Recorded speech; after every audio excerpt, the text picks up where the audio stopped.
நாடாளுமன்ற மற்றும் சட்டமன்ற உறுப்பினர்களை திருடக்கூடிய திருட்டையும் செய்து மக்களுடைய ரூபாய் கடின உழைப்பில் வந்த அந்த ஒரு தேர்தல் ஜனநாயகத்தையும் கொள்ளடித்த தேர்தல் திருடர்கள் இவர்கள்.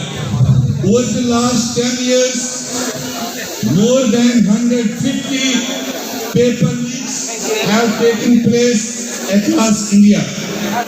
கடந்த 10 ஆண்டுகளில் 152க்கு மேலான வினாத்தாள் கசிவுகளை இன்று இந்தியாவில் அரங்கேறியுள்ளது. That is an average nearly one paper leak single month.